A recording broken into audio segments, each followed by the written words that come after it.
अच्छा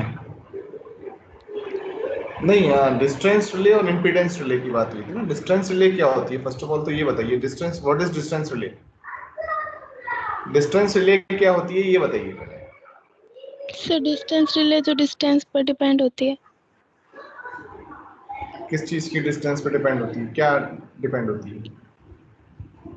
sir distance transmission line में protection, जो अगर मैं आपसे फॉल्ट। पूछ रहा हूँ डिस्टेंस प्रोटेक्शन की मैं बात कर रहा हूँ, तो define distance protection.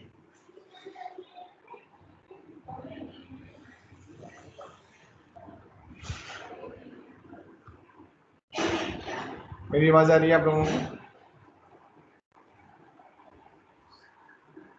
Yes sir. हाँ तो बताइए डिस्टेंस प्रोटेक्शन क्या होता है?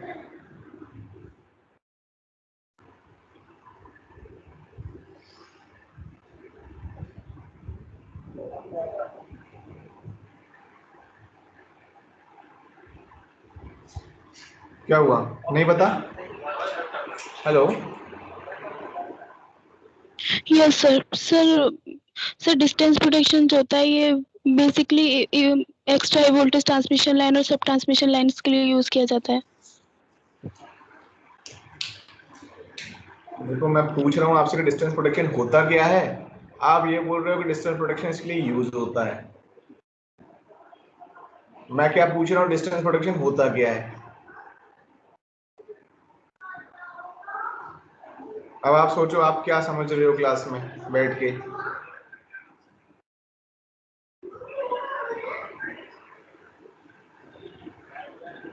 मैं पूछ रहा हूँ कि गौरव क्या होता है distance protection, define distance protection. मैं पढ़ाता जा रहा हूँ, आप चीजों को समझ नहीं पा रहे हैं, तो फिर मैं पढ़ाता जाऊंगा, फिर वो फिर मतलब सिलेबस ही कंप्लीट करवाने एक टास्क है बस, क्या केवल यहाँ पर? वो तो फिर मैं आपको नोट्स दे देता हूँ, आपको वैसे ही कवर अप हो जाएगा। बताइए गौरव जी क्या है डिस्टेंस प्रोटेक्शन?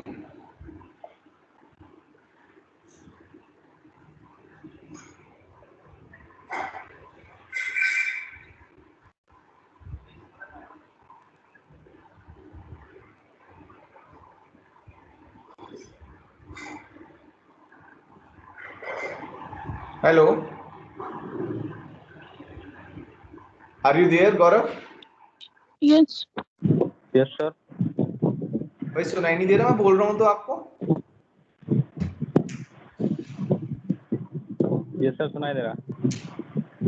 तो बताइए ना, अगर सुनाई दे रहा है तो फिर बताइए डिस्टेंस प्रोटेक्शन क्या होता है? सर इसकी धारा वोल्टता वगैरह होती है ना, उसकी डिस्टेंस को नापने के लिए की जाती है।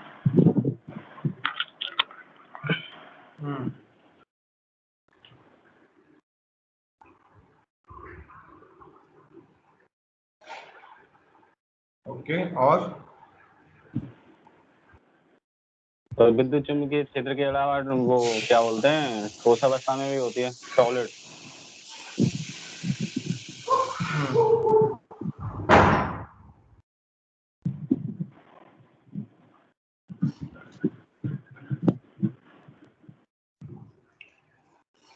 ओके, तो इसकी कैरेक्टरिस्टिक्स कैसी होती, मतलब कौन कौन सी रिले यूज होती है डिस्टेंस प्रोटेक्शन में?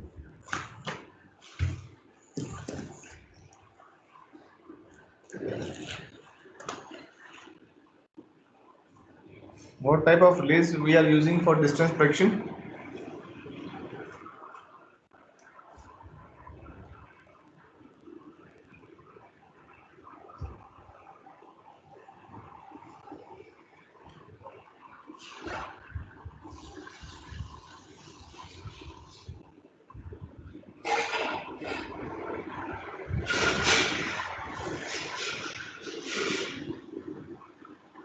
तो आप पढ़ नहीं रहे हो आप लोग, फिर तो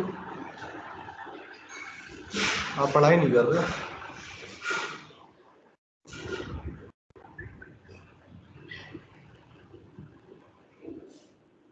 सर इसमें रिएक्टेंस रिले यूज करते हैं। डिस्टेंस प्रोटेक्शन स्कीम यूज होती है, वो तो बात की बात है। डिस्टेंस प्रोटेक्शन रिले होती क्या है? डिस्टेंस प्रोटेक्शन रिले वो प्रोटेक्शन स्कीम है जहां पर जो रिले यूज होती है वो रिले डिस्टेंस मेजर करती है, डिस्टेंस मेजर करती है between the fault location and relay location. Fault location और रिले लोकेशन के बीच की डिस्टेंस को मेजर करती है और उस डिस्टेंस को मेजर करके ये आइडेंटिफाई करती है कि फॉल्ट कहाँ पर लाई कर रहा है।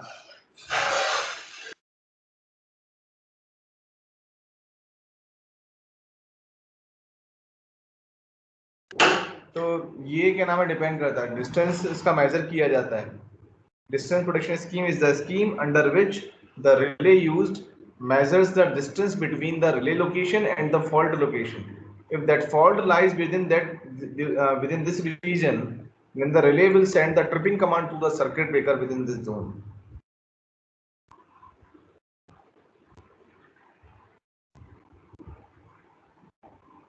अब ये कहाँ यूज होती है?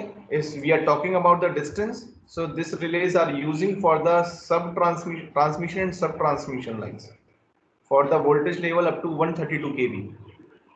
More than the 132 kV, we are using the carrier protection scheme. So now transmission lines are classified into short transmission line, medium transmission line, long transmission lines. So for all kind of short transmission line, medium transmission line, long transmission lines, we can't use a single relay for all kind of transmission lines.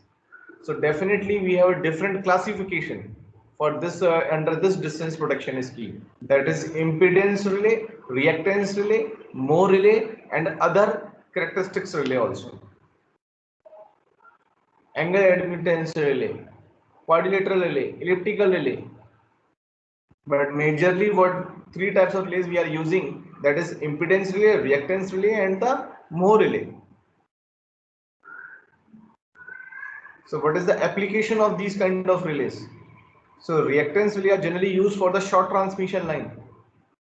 Why we are generally using in the short transmission line? Because what is the problem actually? We have already studied the zones of protection. What is the zones of protection? If suppose any fault lies outside the zone of any relay, so that relay will not sense that fault and it will not trip. But what generally happened, the fault is not means always the fault which occurs is never the dead fault. जब भी कभी कोई fault होता है वो जरूरी नहीं है कि वो एक डेड फॉल्ट होगा. Dead fault means the arc resistance और reactance of that fault is zero. ऐसा कभी नहीं होगा, मतलब हर बार नहीं होगा. If suppose any fault occurs which have the some arc resistance, so in that case the line reactance and the arc resistance will add up, and then the total reactance, the total resistance will become higher. total resistance higher हो जाता है, but arc resistance जो होता है, arc reactance जो zero होता है. So generally this problem occurs in the short transmission lines. यहाँ पर जो fault generate होगा उसमें arc resistance होता है. तो इसलिए शॉर्ट ट्रांसमिशन लाइन के लिए हम रिएक्टेंस रिले यूज करते हैं. We are using impedance relay for medium transmission lines and we are using the Moore relay for the long transmission lines, because in long transmission lines the power level is very high, so there the power swings, the chances of power swings are more. So Moore relay, the characteristic of Moore relay is like that avoids the power swings, characteristics of power swings. तो आप आ रहे हो बस यहाँ पर केवल attend करके अपनी तस्वीर दिखा के अपनी क्या नाम है नेम दिखा के चले जाते हो, पढ़ते हो नहीं पीछे से. क्लास में 22 लोग हैं आपके, आ केवल 2 रहे हो, केवल पढ़ाई कुछ कर नहीं रहे.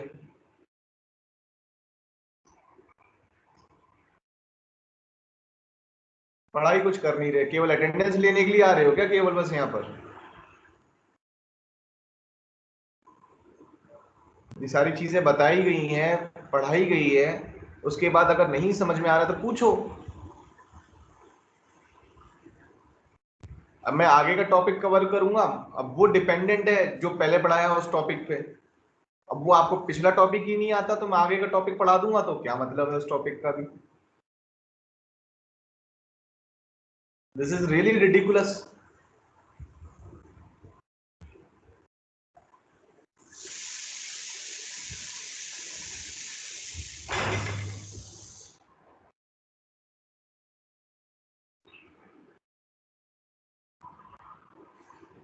अब मैं आपको यहाँ पर रिएक्टेंस रिले पढ़ाऊं, मोर रिले पढ़ाऊं, आपको इम्पीडेंस रिले क्लियर नहीं है.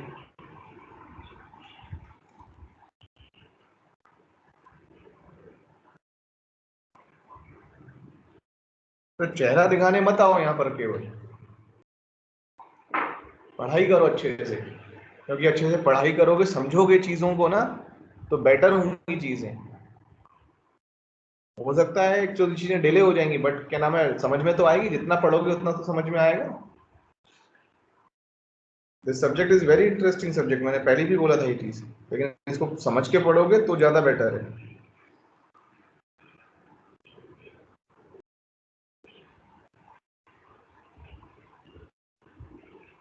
खैर,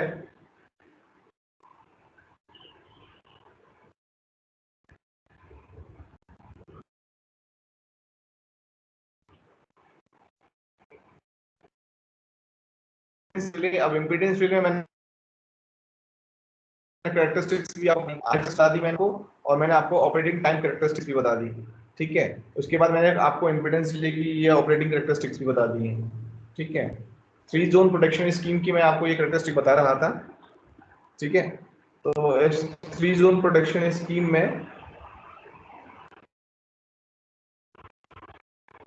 से काम करता है, चीजें किस तरीके से रहती हैं, वो मैं आपको थोड़ा सा आज बताता हूँ कि 3 जोन्स प्रोटेक्शन स्कीम होती क्या है एक्चुअली।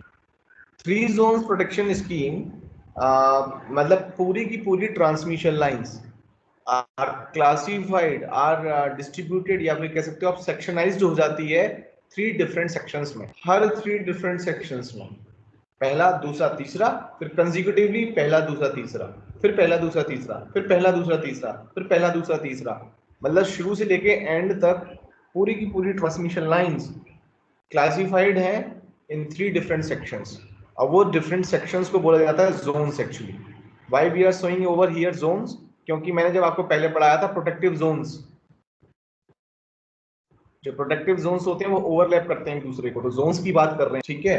तो जब हम बात करते हैं ट्रांसमिशन लाइन की, ऐसा कोई रिले नहीं बनी इस दुनिया में जो जम्मू एंड कश्मीर में उसको सेटअप कर दिया और कन्याकुमारी में अगर कोई फॉल्ट हो रहा है तो उसको वो ट्रिप कर रही है। पॉसिबल है क्या?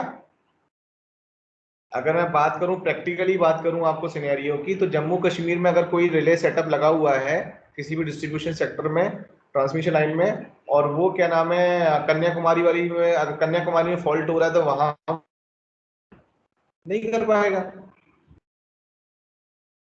तो इस पर्टिकुलर प्रॉब्लम के लिए हो सकता है कि उसकी रीच इतनी बड़ी हो सकता है कि किसी एक रिले की इतनी बड़ी रीच हो कि वो जम्मू कश्मीर से लेकर कन्याकुमारी तक की रीच हो उसकी, but the problem is that there are so many constraints between that.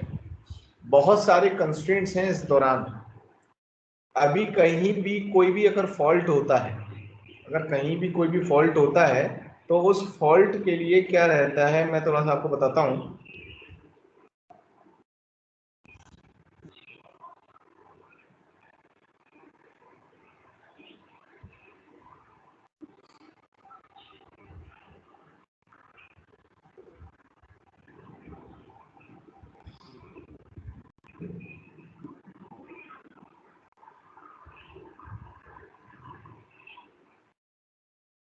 मेरे ये स्क्रीन दिख रही है आपको?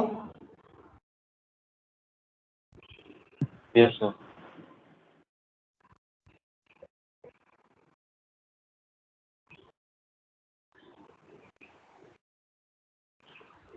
अब यहाँ पर होता क्या है कि अगर मैंने कोई रिले लोकेशन है यहाँ पर, this is the relay location, यहाँ रिले सेटअप है, this is the transmission line for which it will trip, मतलब इट विल वर्क।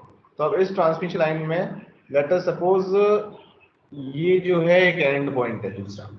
अब इस दौरान हुआ क्या कि यहाँ कहीं फॉल्ट हो गया, यहाँ कोई फॉल्ट हो गया, और this fault if let us suppose dead fault, तो ये जो रिले क्या देख रही है, ये सेंस कर सकती है सर स्क्रीन शेयर नहीं हो रही है। स्क्रीन शेयर नहीं हो रही है? सर कोई फिगर दिखा रहा है? अच्छा, एक मिनट रुको, आपको स्क्रीन नहीं दिख रही क्या? No sir. अभी दिख रही है? Yes sir. Yes sir. ये डायग्राम दिख रहा है जो मैं बना रहा हूँ? Yes sir. Yes sir. दिख रहा भाई? अगर कोई रिले लोकेशन है, ये रिले लोकेशन है, इस रिले लोकेशन ये रिले लोकेशन से अगर मान लीजिए एक minute let me rough this.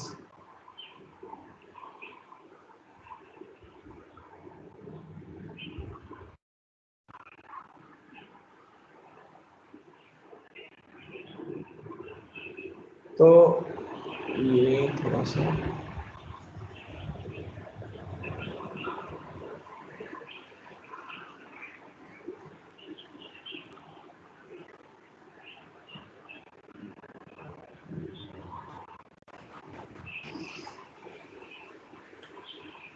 मैं एक्चुअली ये बता रहा था, अगर कोई रिले है मान लीजिए, ठीक है, ये relay this relay is set to trip between this distance, इस डिस्टेंस के बीच में इसको ट्रिप करना है। डिस्टेंस मान लो डी है, ठीक है, ये इम्पीडेंस रिले है, मतलब इम्पीडेंस रिले है। अब अगर कोई फॉल्ट यहाँ पर हो गया, दिस इज अ फॉल्ट, अब इस फॉल्ट जो हुआ this is a dead fault, मतलब इसमें कोई जो आर्क रेजिस्टेंस है, that arc resistance is zero, arc resistance is zero, dead fault है, ठीक है, या you can say short circuit fault है। तो अब इसमें क्या हुआ कि रेजिस्टेंस जीरो हो गया, तो ये डिस्टेंस, अब ये रिले क्या सेंस करेगी, क्या ये फॉल्ट इसके रीच में है, क्या ये फॉल्ट इसके रीच में है, yes, this fault is in its reach, in its reach, तो ये क्या करेगी, इस केस में ट्रिप कर जाएगी, इस केस में ये ट्रिप कर देगी रिले।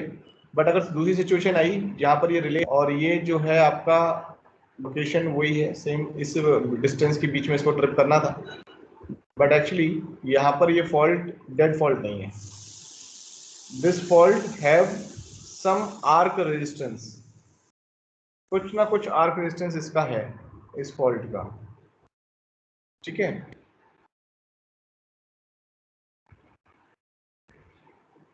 ठीक है, देयर इज सम आर्क, इसका आर्क रेजिस्टेंस है, ठीक है। तो अब इसमें क्या होगा कि जो टोटल डिस्टेंस हो जाएगी, दिस इज द डिस्टेंस,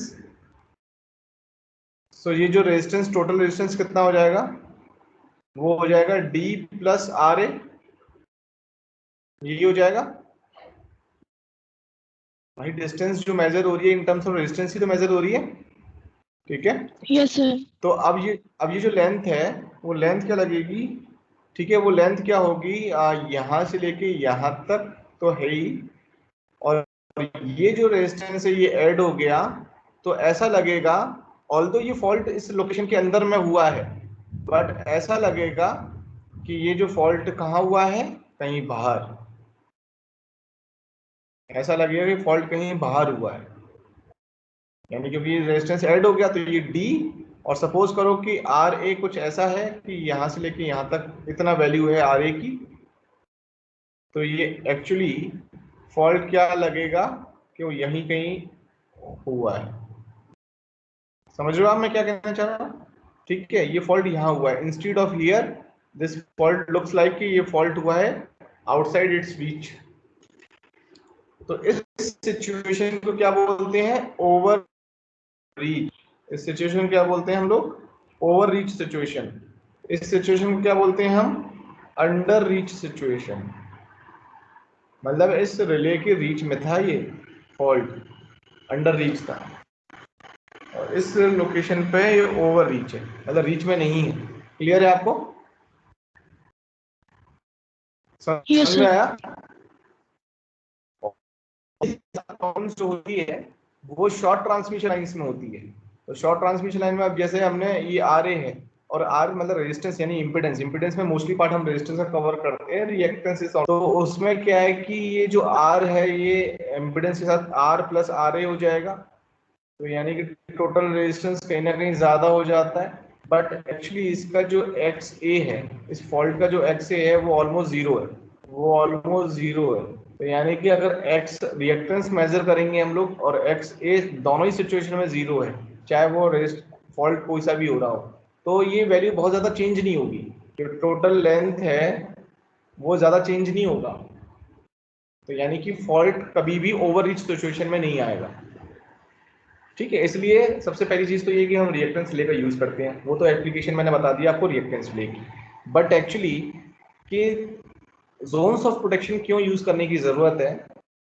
वो इसलिए जरूरत है जोन्स ऑफ प्रोटेक्शन की, क्योंकि जैसे कि अगर ये रीच जो है वो यहाँ से लेके यहाँ तक चल रहा है, अगर मान लो फॉल्ट हुआ यहाँ पर कहीं लेकिन वो नहीं हो पाया, तो इसी पर्टिकुलर पर्पज से हम लोग इसको ना 3 डिफरेंट जोन्स में डिवाइड करते हैं। This is a first zone, this is a second zone and this is a third zone. तो जो फर्स्ट जोन होता है, इसको पूरी इसकी रिले की सेटिंग को ना पूरा ना करते हुए हम इसका केवल मात्र 80 to 90% पार्ट इसको हम मान के चलते हैं। 80 to 90%, कोई भी अगर फॉल्ट हुआ तो एटलीस्ट वो इधर से इधर कंसीडर किया जाएगा 80 to 90%, यानी कि 80 to 90% मतलब लेंथ जो कंसीडर करते हैं हम 80 to 90% कंसीडर करते हैं इसलिए, जिससे कि अगर मान लो इनकेस आर्क रेजिस्टेंस भी आए तो उसमें 10-20% भी अगर एड ऑन हो रहा है तो एटलीस्ट इसी सेक्शन में रहे और इसी सेक्शन में आप वो क्या कर दे, वो रिले को सेंस ट्रिप करवा दे।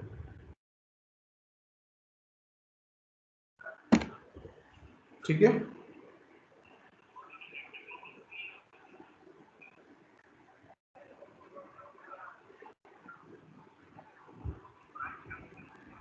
समझ में आ रहा है? सर ये जो लेंथ है ये रिले से फॉल्ट तक की लेंथ है सर? हाँ जी, ये रिले लोकेशन है और ये रिले लोकेशन है और ये फॉल्ट है ये वाला। ठीक है, बट एक्चुअली जो रिले सेट होती है वो तो फॉल्ट लोकेशन तक सेट होती है ना, तो बट हम तो ये नहीं कहेंगे कि फॉल्ट लोकेशन कहाँ होगा पता नहीं, तो उसमें पहले से डिसाइड कर दिया कि इस रिले की लोकेशन मतलब जो लेंथ रहेगी जिसके बीच में ये ट्रिप कर देगी वो इतना सेंस करेगी लेंथ, समझ रहे? मतलब इतना, अब इसके बीच में कहीं भी फॉल्ट हो जाए द रिले विल सेंस कि दिस इज माई रीच।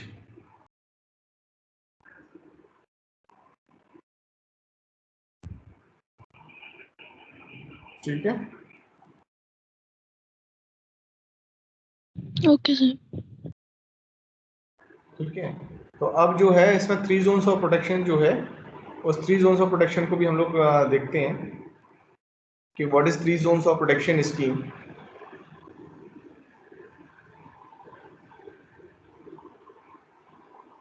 अब देखो यहाँ पर अब वो समझ में आया आपको, ओवर रीच और अंडर रीच सिचुएशन समझ में आई। तो इसी प्रॉब्लम को दूर करने के लिए क्या किया गया कि यहाँ पर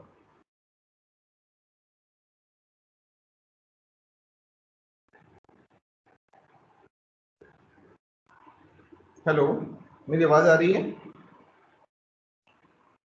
यस सर। मुझे ऐसा लग रहा है मेरी आवाज ब्रेक हो रही है, मुझे ऐसा लग रहा है मेरी आवाज ब्रेक हो रही है।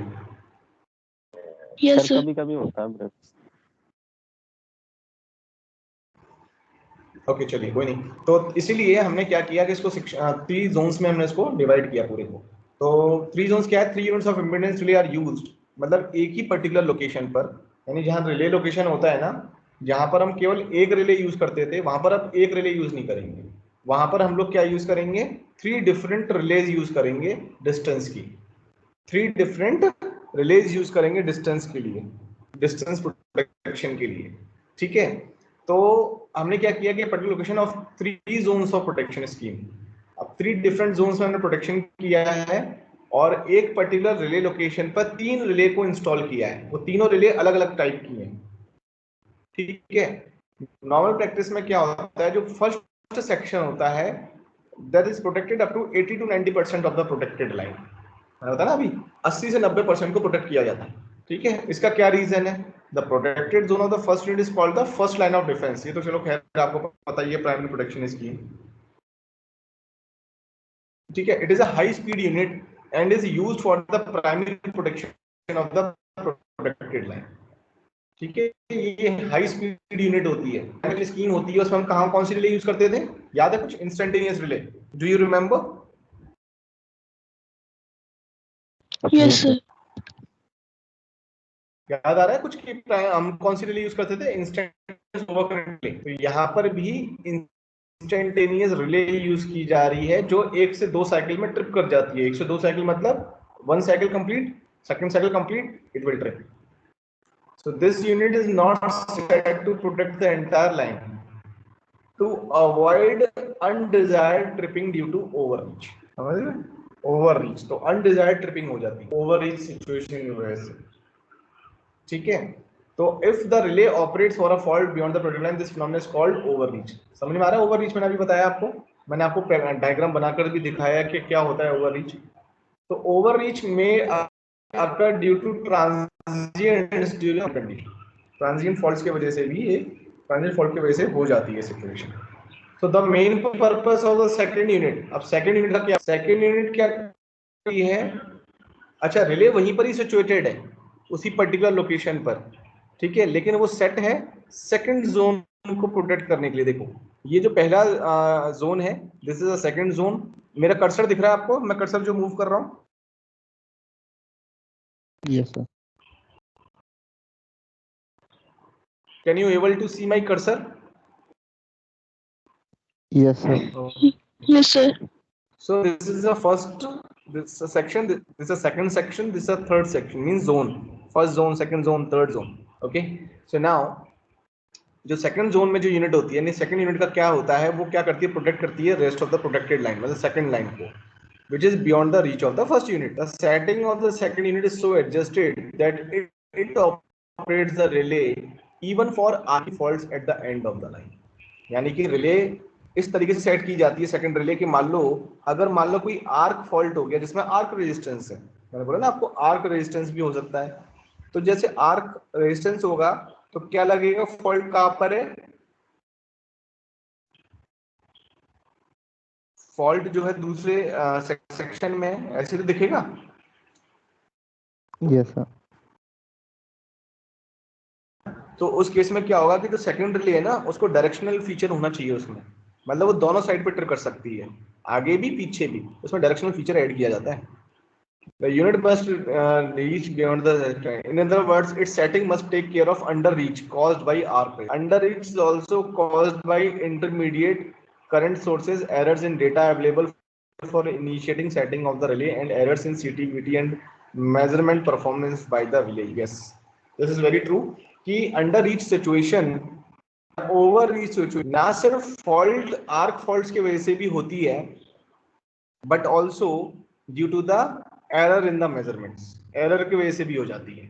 मान लो कोई कभी कभी खराबी आ गई सीटीपीटी या मेजरमेंट रिले में, वो ऐसा लग रहा है कि है तो फॉल्ट अंदर ही लेकिन दिख रहा है बाहर, मेजरमेंट नहीं हो पाया प्रॉपर तरीके से, कैलकुलेशन नहीं हो पाई, ठीक है ना।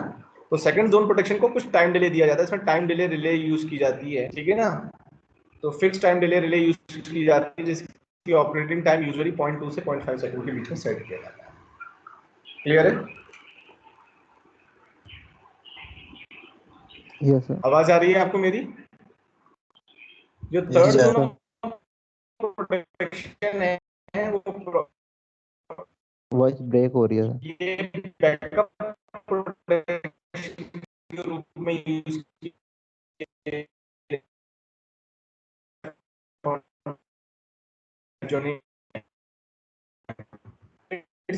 Reach.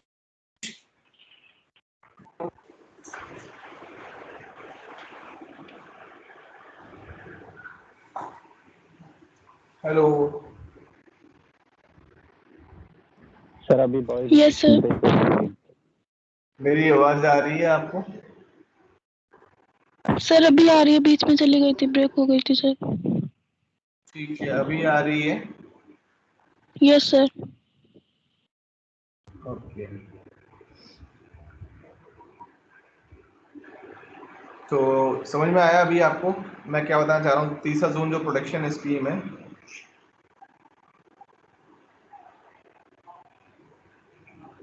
Hello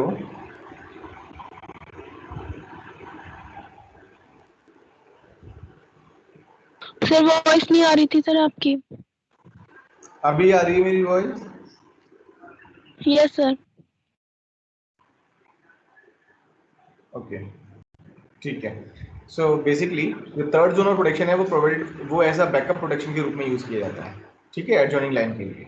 it's reach should extend beyond the end of the adjoining line under the maximum under reach which may be caused by the arcs, intermediate current sources and errors in CTVT measuring units. The protective zone of the third stage is known as the third zone of protection. The setting of the third zone covers the first line That is the protected line plus the longest second line plus 25% of the third line. ठीक है, the time delay, अब मैं आपको बताता हूँ इसका time delay जो होता है 0.421 सेकंड होता है। अब देखो ये क्या कर रही है, जो रिले है यहाँ पर,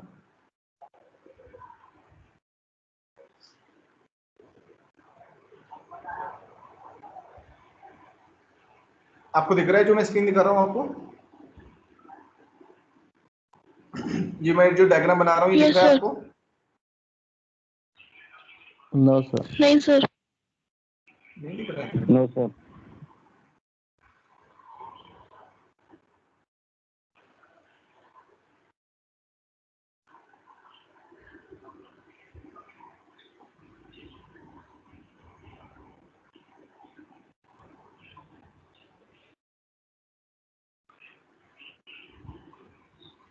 अभी दिख रहा है आपको? Yes sir. Yes sir. Yes sir. Diagram दिख रहा है ना? अब इसको अच्छे से समझ लेना क्या है, थोड़ा समझ लेना इसको अच्छे से, ठीक है?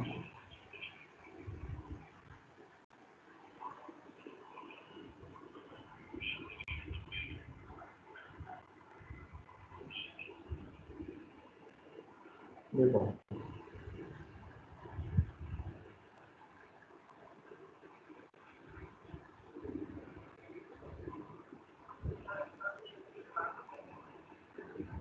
देखिए, this is a distance, this a distance, this is a location जहां पर कोई रिले सेटअप स्टार्ट किया हुआ है, और इसी लोकेशन पर मान लीजिए 3 रिले सेटअप हैं, A1, A2 और A3। This axis is operating time axis, operating time axis, और this is the distance, this is distance, clear है? ठीक है। Yes, अब sir. यहाँ पर क्या है कि कोई रिले मान लीजिए सेटअप है यहाँ पर इस जगह पर।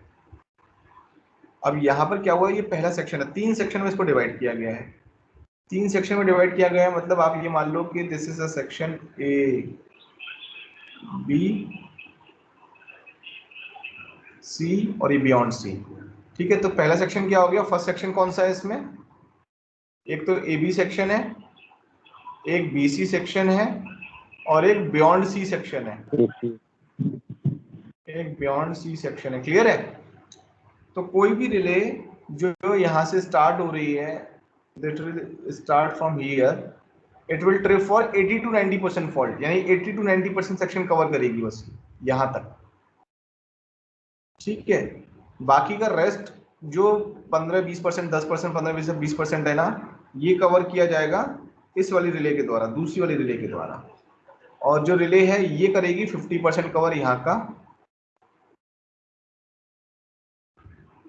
यानी कि ये है 80%,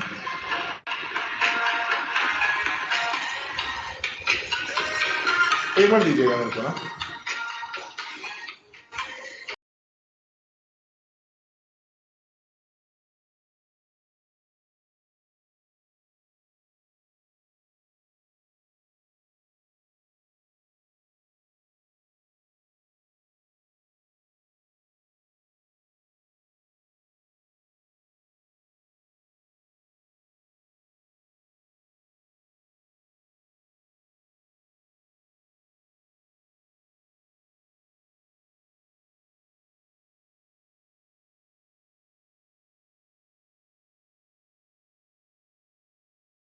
मेरी आवाज आ रही है आपको?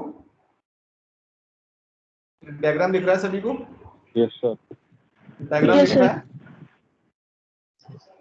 तो यहाँ पर क्या है कि ये जो 80% सेक्शन कवर करेगा ये A1, तो दिस इज A1 जिसने 80% कवर किया, ठीक है? सो रिमेनिंग 20%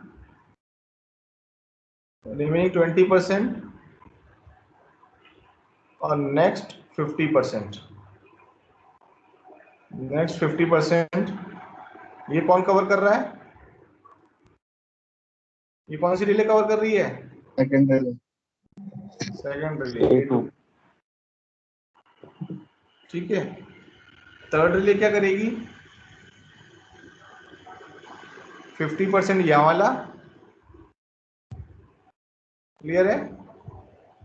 50% यहाँ वाला, और इसके बाद जितना पहुंच सकता है रीच इसकी, जितनी इसकी रीच पहुंच सकती है। क्लियर है सी का? A3 का? Yes sir. Yes sir.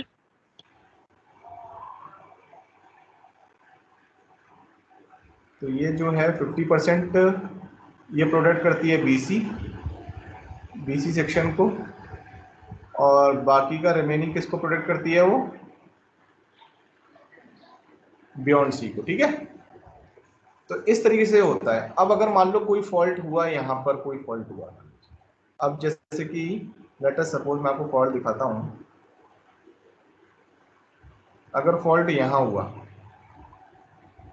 कौन सी रिले ट्रिप करेगी?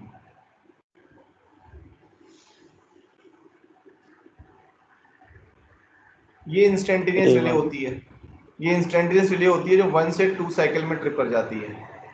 1 से 2 साइकिल, सेकंड नहीं है, ये साइकिल्स हैं। ठीक है, ये ट्रिप कर जाती है 0.2 to 0.4 सेकंड्स में। ठीक है, 0.2 से 0.5 सेकंड में। ठीक है, और उसके बाद जो होती है वो रिले और भी थोड़ा सा डिले करती हैं इस वाली रिले में, और वो रिले ट्रिप करती है आपकी आफ्टर 0.5 सेकंड्स। ठीक है, 0.5 सेकंड से लेके 1 सेकंड के बीच में। अब जनरली मान लो आप इसको 0.6 से 1 सेकंड के बीच में ट्रिप करती है। अब ये जो फॉल्ट हुआ यहाँ पर, कौन सी रिले ट्रिप करेगी? विच relay will trip? A1, A2 या A3? A1 करेगी। ठीक है, यस A1 करेगी, क्योंकि ये इसके सेक्शन में फॉल्ट है। बट एक्चुअली अब इसमें यहाँ पर सपोज करो कि ये आर्क फॉल्ट हो जाता, इसमें आर्क रेजिस्टेंस होता कुछ, तो आर्क रेजिस्टेंस हो जाता तो डिस्टेंस क्या हो जाता? एक तो ये डिस्टेंस यहाँ से यहाँ तक, प्लस आर्क रेजिस्टेंस की वजह से डिस्टेंस थोड़ा सा आगे दिखता, कहीं यहाँ तक दिखता। Yes sir. तो अब इस केस में कौन सी रिले ट्रिप करती? A2। क्लियर है आपको? समझ में आ रही है? ठीक है, यस सर। अब इसी तरीके से क्या होगा, डिफरेंट जोन्स ऑफ प्रोटेक्शन, याद आ रहा है? एडजेसेंट जोन्स को हम लोग ओवरलैप करते हैं। तो ए सेक्शन को तो ये कर रही है, और यहां से एक और मैं आपको दिखा देता हूं।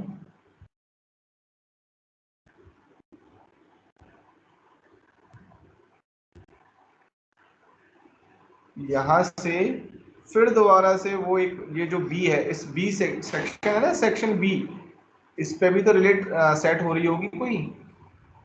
80% यहां तक, 25% 50%,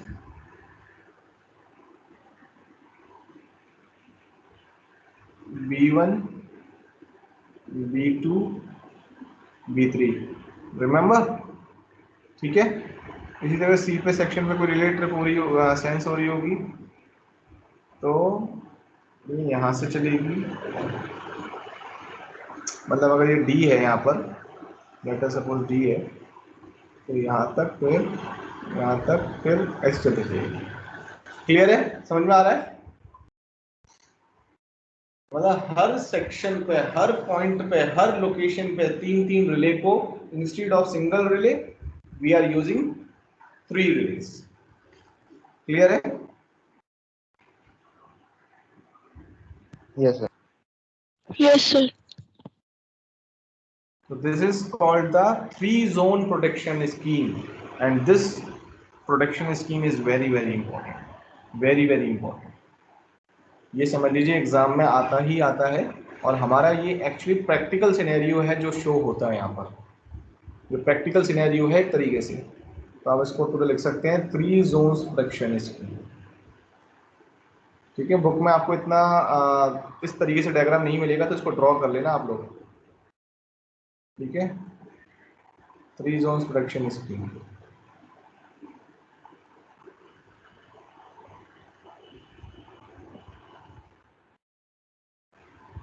क्लियर है?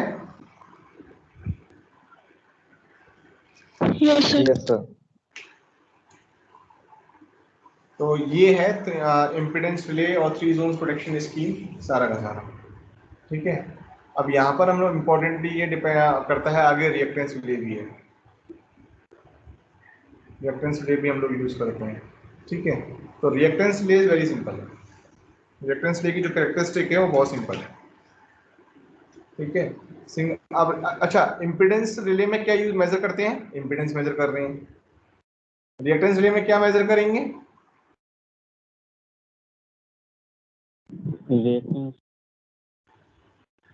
रिएक्टेंस, सिंपल, एक्स मेजर करेंगे।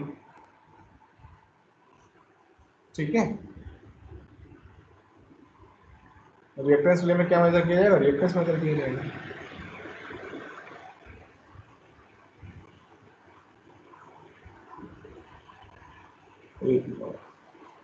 तो मैं आपको स्क्रीन शेयर कर रहा हूं,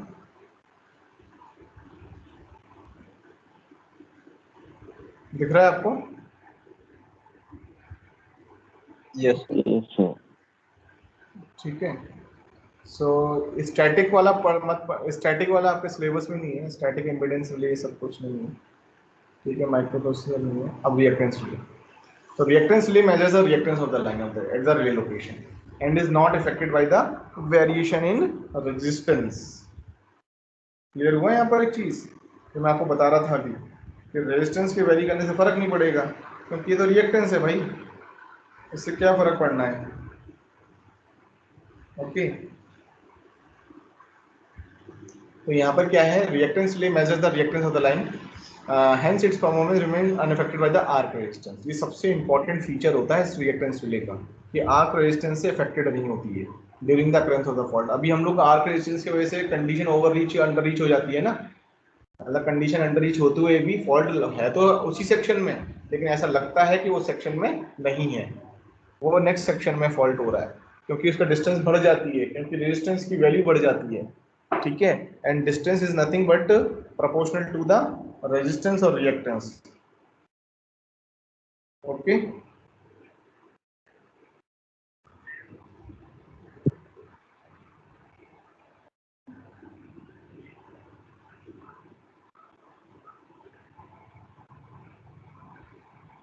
क्लियर है आपको?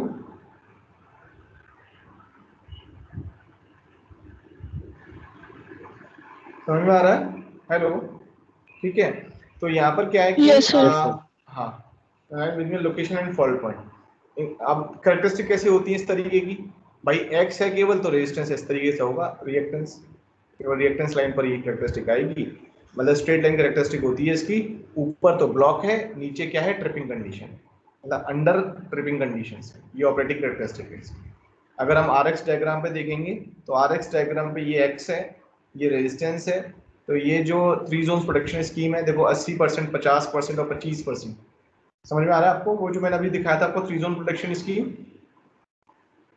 Hello, yes sir. Yes, sir. This is section. अब ये जो लाइन है ना, ये लाइन जो है, इस लाइन को थोड़ा सा देखना है, ये जो लाइन है this is a A B B C and beyond C section. So जो बियॉन्ड सी सेक्शन है that is a third zone, this is a second zone, this is a first zone. Okay, तो first zone में 80% हो रहा है, second zone में 20% इस नीचे वाले का ए बी का और 50% बी सी का। ठीक है, सिमिलरली सी में 50% इसका और 25% या मैक्सिमम से मैक्सिमम जितना हो जाए उतना बियॉन्ड सी वाले जोन। तो this is the operating characteristics of the reactance relay. ठीक है, रिएक्टेंस रिले का जो एक्चुअली हमारी टॉर्क जनरेट जो होगी उसमें एक्चुअली इंडक्शन कप स्ट्रक्चर जो शो कर रखा है यहाँ पर, induction cup reactance relay use कर रखी है, इसमें फेज एंगल एडजस्टमेंट है इसका। ठीक है, ये फेज शिफ्टिंग सर्किट है ये वाला। तो ये टॉर्क जनरेट होकर कैसे ट्रिप सिग्नल जनरेट होगा? We know the torque equation that k1 i square minus k2 vi cos 90 minus 5, ठीक है, माइनस k3। अब ये जो टॉर्क इक्वेशन है, जब इलेक्ट्रोमैग्नेटिक रिले हम लोगों ने पढ़ी थी स्टार्टिंग में, तब मैंने बताया था कि इस तरीके से ये आएगा, फेज डिले जो आएगा। क्योंकि इसमें फेज एंगल एडजस्टमेंट किया हुआ है या फेज शिफ्टिंग सर्किट, इसमें 90-5 का ये एंगल शिफ्ट आ रहा है। तो ये हो जाएगा K2VI sin phi, K1I square K2-5 है। K3 हमने क्या पढ़ा था हमने, K3 इज द जो हमारा ड्यू टू द स्प्रिंग के वजह से जो टॉर्क जनरेट होती है वो है, तो ये बहुत नेग्लिजिबल होती है, तो इसको आप अवॉइड कर सकते हैं, ठीक है, इसको हम निग्लेक्ट कर सकते हैं। ओके, तो जो फाइनल जो रह जाएगा इसमें that is VI sin phi, ये वाला केवल रह जाएगा K1I स्क्वायर और K2VI sin phi। तो ये क्या हो जाएगा K1/K2, ठीक है। इसको ऑपरेटिंग टॉर्क करने के लिए K1I स्क्वायर ज्यादा होना चाहिए। याद आ रहा है आपको, जब मैंने इम्पीडेंस पढ़ाया था, आपको इम्पीडेंस रिले पढ़ाया था, what is the operating torque characteristic, operating condition क्या होगी जब K1I स्क्वायर ग्रेटर देन हो जाएगा K2VI sin phi से। K3 को हमने निगेट कर दिया क्योंकि स्प्रिंग टॉर्क मतलब कांस्टेंट है और छोटा वैल्यू है, तो VI sin phi, अब इसको आप देखो नीचे ले जाओ, VI sin phi, I इसको नीचे ले गए तो V/I sin phi smaller than K/2, तो Z sin phi smaller than K। Z sin phi क्या होता है, X होता है, so this is X which must be smaller than K। पहले Z के केस में क्या था, Z is smaller than should be K। What is K? Z equals to K is the relay setting, Z smaller than K is the under reach condition, Z greater than K is the over reach situation। Similarly यहाँ पर भी यही है, X equals to K is the relay setting, X smaller than K is the under reach situation and X greater than K is the over reach situation। ठीक है, आवाज आ रही है आप लोगों को मेरी? Yes yes sir. ठीक है, तो ये सारा है इसका रिएक्टेंस रिले का, ठीक है। नेक्स्ट रिले इज द मो रिले।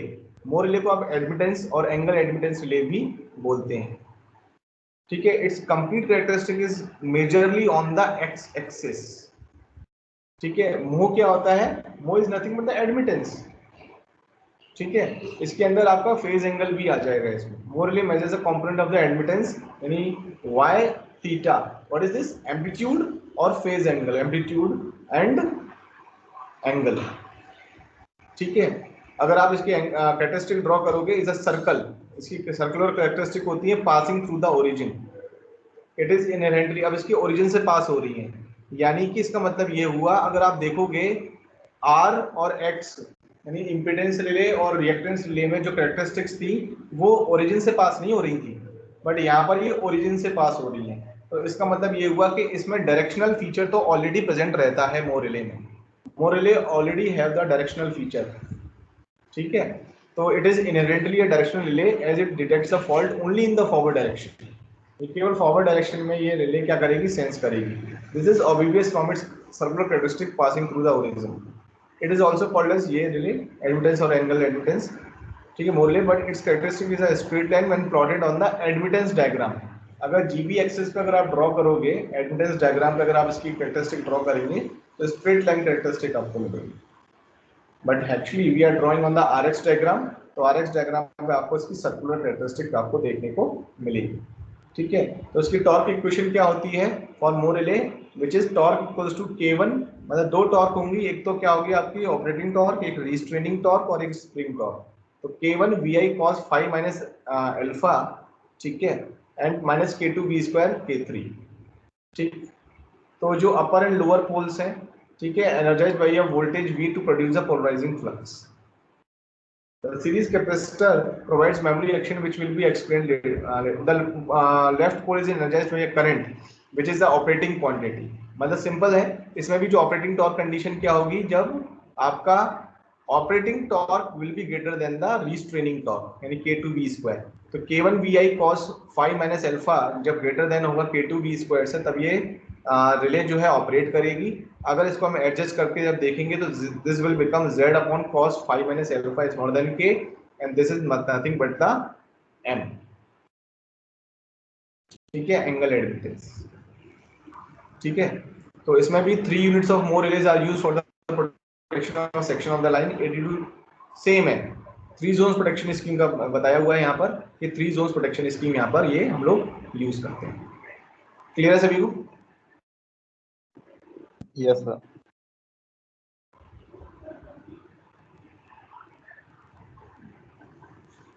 ठीक है, तो इस तरीके से हम जो डिस्टेंस रिले है, डिस्टेंस रिले को हम सारा का सारा इस तरीके से यूज करते हैं। ठीक है, इसकी एप्लीकेशन जो यूज होती है वो मैंने आपको पहले ही बता दी। ठीक है, तो reactance relay will be used for the short transmission lines, impedance relay will be used for the medium transmission lines, and admittance relay will be used for the long transmission lines. Okay, so with this actually ये distance protection scheme का topic end होता है यहाँ पर।